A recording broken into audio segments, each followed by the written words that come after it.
Let me ask you something. When was the last time a car actually made you feel nervous? Just turning the key? The BMW M3 has always had that effect on people. It's not just a fast sedan, it's a statement. But with the latest generation G80, people are divided. Some say it's the best M3 ever made. Others say BMW has lost the plot with the massive grille and over-digitized interior. So I decided to spend a full week with it. No sponsorship, No dealer freebie. just me, an M3 Competition xDrive, and real-world driving city traffic, highway pulls, backroads, even a little track session. Today we're going to talk about how it looks, how it drives, what it feels like to actually live with this thing every day, and if it still deserves the M badge. Because let me tell you, this car does a lot of things incredibly well, and a few things that honestly surprise me, not always in a good way. If you've ever wondered whether the BMW M3 still has soul, or if it's just another fast but soulless German sedan, stick around. All right, let's talk about the elephant in the room, that front grille. Yes, it's still huge. And yes, people still argue about it. Personally, it's grown on me kind of. From some angles, it looks aggressive and ready to kill.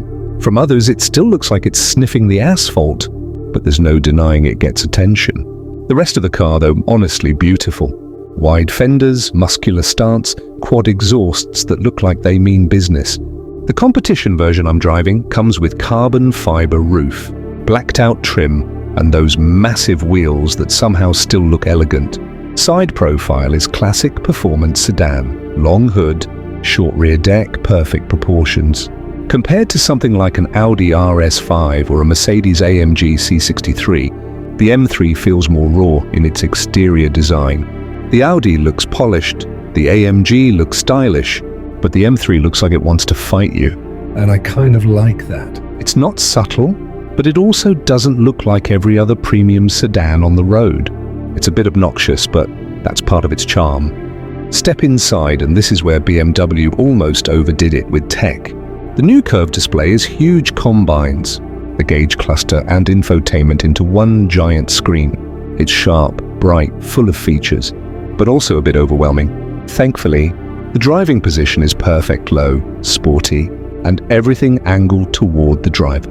The M Sport seats are incredible. They hug you tight, but surprisingly comfortable even in traffic.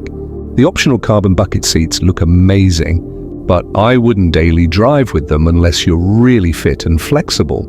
Build quality is solid, typical BMW clean lines, premium materials, and that heavy, Solid thunk when you close the door. rear seats are actually usable for adults, unlike a lot of performance cars.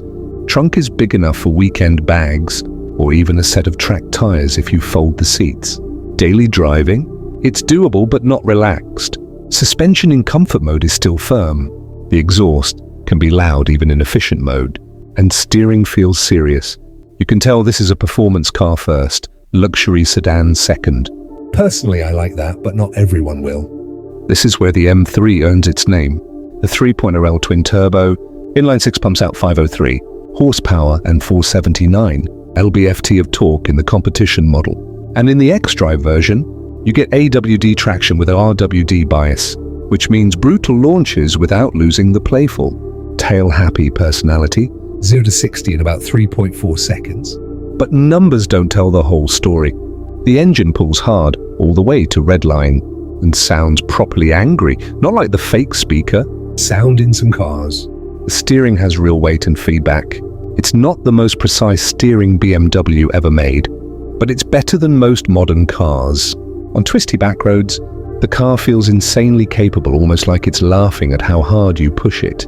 Brakes are strong, chassis is rock solid, And the car rotates beautifully if you're brave enough. but it's also heavy, over 3,800 pounds. And you do feel that sometimes on tighter corners. Personally, I think this is still one of the best driver's sedans you can buy. Not perfect, but very close, intense, capable and addictive when driven hard. The tech in the M3 is a mix of awesome and frustrating. BMW's iDrive 8 system is powerful wireless CarPlay, 5G connectivity, voice assistant that actually works, tons of driving modes. You can customize everything from steering, weight to how loud the fake exhaust sounds inside. But that giant touchscreen controls everything. Want to adjust climate? Touchscreen. Seat heaters?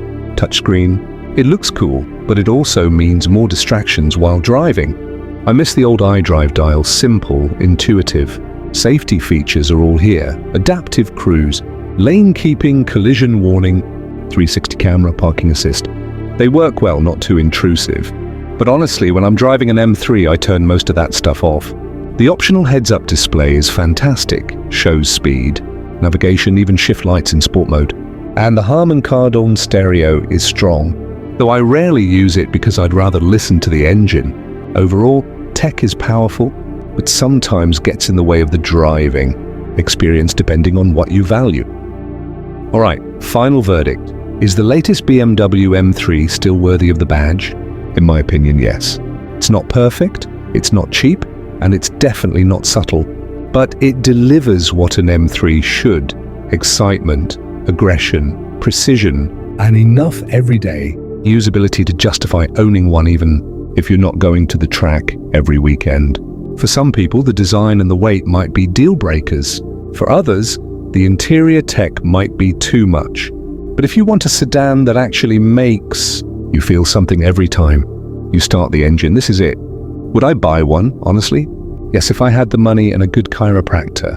But I'd definitely go easy on the options and maybe swap that grille for something aftermarket down the line. What do you think? Would you take the M3 over an AMG C63 or Audi RS5?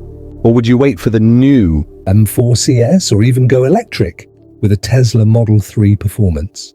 Let me know below. If you enjoyed this honest, unsponsored review, smash that like button, subscribe for more real-world car content, and share this video with someone who still believes BMW makes real drivers' cars.